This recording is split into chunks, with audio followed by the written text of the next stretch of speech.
வெளியெல்லாம் இருக்கும் கண்ணாமண்ணானே, நம்ம போய் எங்கேயும் சிக்கிடக்கூடாது. எண்ணற்ற ஆமைகள் பிடிச்சி தின்னுருப்பாங்க போலாங்க. ஏன்டா அங்கே போகிற? என்ன இருக்குதுன்னு பார்க்க போயிட்டான். இதுக்கு மேலே இதுக்கு முன்னாடி போயிருக்கேடா? போயிருக்கேன். நானும் அந்த கடைசி ஊர் வரைக்குமே போயிருக்கேன். கீழே அதே மாதிரி அங்கே நம்ம ஊருக்கே போயிருக்கேன். ரெண்டாவது இந்த ஆத்து இதேவா? அந்த ஆத்தே போய் அங்கே ரெண்டாவது ஆடு சேருமில்ல கோட்டை, அங்கே வரைக்குமே போயிருக்கேன். அப்போலாம் இதானே வேலை. இப்போதான் பசங்க இல்லை, அப்போலாம் சுற்றினே தான். விடு, நான் அப்பப்போ லீவ் போட்டு வரேன் போகலாம். அதை போச்சு நான் அப்பா சுற்றுவேன். எதையாவது வரும்போது ஏதாவது ஒன்று பிடிச்சிக்கணும். காது இது ஏன்னா பேக்கு போட்டு எடுத்துக்கினே அப்படியே ஒரு ரவுண்ட்ஸ் போவோம். இந்த மாதிரியான விஷயங்கள்லாம் இப்போ பார்ப்பாங்க பார்க்குறது. வயசாகி போய் காலை ஊன முடியாத நேரத்தில் எங்கே போகிறது? வேறு மீனெல்லாம் ஓட்டமாக ஓடுது. எவ்வளோ தெளிவாகுது தண்ணி.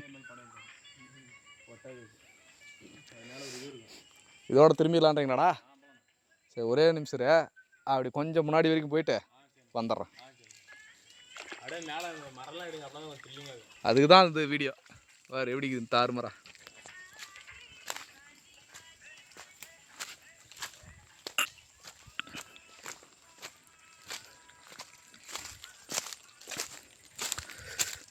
என்ன ஒகேனக்கல் என்னது? ஏய், ஆறுன்னா காட்டாரு. சில விஷயம்லாம் ரசிக்கணும். பாருங்க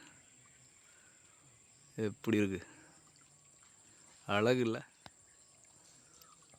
வா பா, இதுக்கு தாங்க காட்டை நோக்கி போகணுங்கிறது. என்னென்னமோ நம்ம மைண்டில் எவ்வளோ டென்ஷன், எவ்வளோ ப்ரெஷர், எவ்வளோ கஷ்டம் இருந்தாலும் இங்கே நம்ம பார்க்குற விஷயங்கள்லாம் வந்து பிரமிப்பாகவும் இருக்கும், அழகாகவும் இருக்கும், சவாலாகவும் இருக்கும், நம்ம மனசை எங்கேயோ கொண்டு போகும். அதுக்கு தான் ஒரு காட்டு வழி பயணம் வேணும்னு சொல்லுவாங்க. எல்லாருமே இயற்கையை நோக்கி போகணுங்கிறதுக்கு அதுதான் ரீசன். இப்போ ஒரு வாரமாக பார்த்தீங்கன்னா, ஒரு வாரம் இல்லை, ஒரு 6-7 மாதமாக ரொம்பவே போன இடத்துல ரொம்ப ஸ்ட்ரெஸ்ஸு. இப்போ தான் கொஞ்சம் ரீசெண்டாக இந்த ஒரு வாய்ப்பு. இது என்ன மரம் தெரியுதுங்களா? மாமரம்.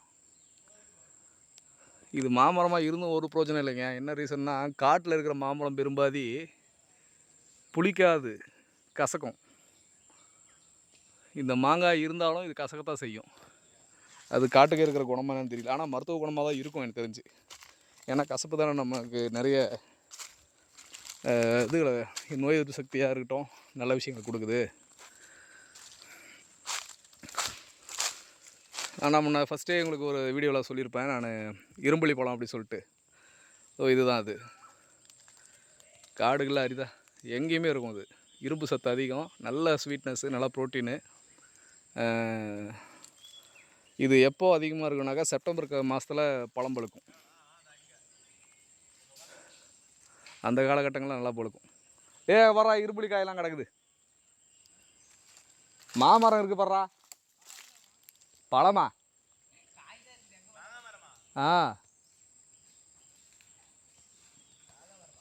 மாமரம் இருக்குது, ஆனால் காயும் காணும், பழமும் காணும். மாமரத்தை இங்கே ஆற்றுல இருக்கிறதோ காட்டில் இருக்கிற மாமரத்தை பழத்தை சாப்பிட்டுக்கிறியா காயா?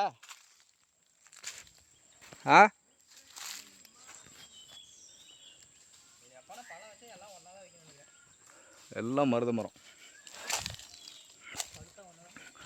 தோல் நோய்கள்லேருந்து இந்த நீர்ச்சத்து குறைபாடு, கிட்னி ப்ராப்ளம், இந்த மாதிரியான சம்மந்தப்பட்ட எல்லா விஷயத்துக்கும் இந்த மருத மரம் ஒரு நல்ல தீர்வு. அது பட்டையாக இருக்கட்டும், இந்த இலையாக இருக்கட்டும், காயாக இருக்கட்டும்.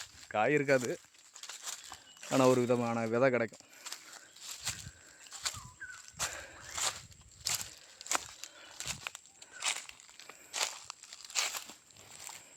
எனக்கு இன்றைக்கி ஒரு வாழ்க்கையிலே ரொம்ப அற்புதமான ஒரு நாள்.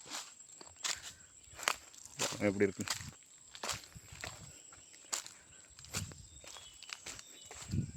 போயிட்டு இருக்கலாம் போல.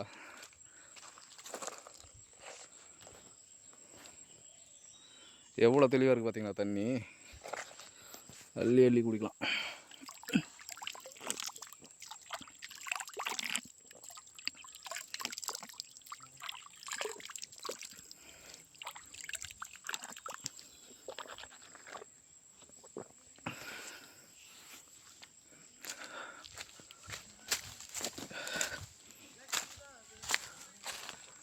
மரம் தாண்டா அங்கே தாறுமாறு.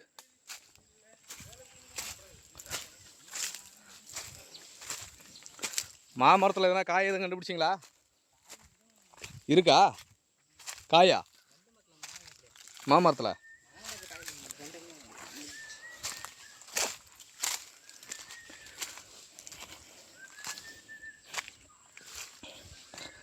இந்த இடம் நல்லா இருக்கே.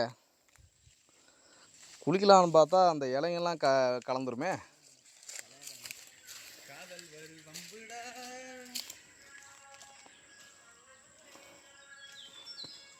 குளிக்கலாம், ஏன்னா இவ்வளோ நேரம் வேக்காடாகிறது குளிக்கலாம்.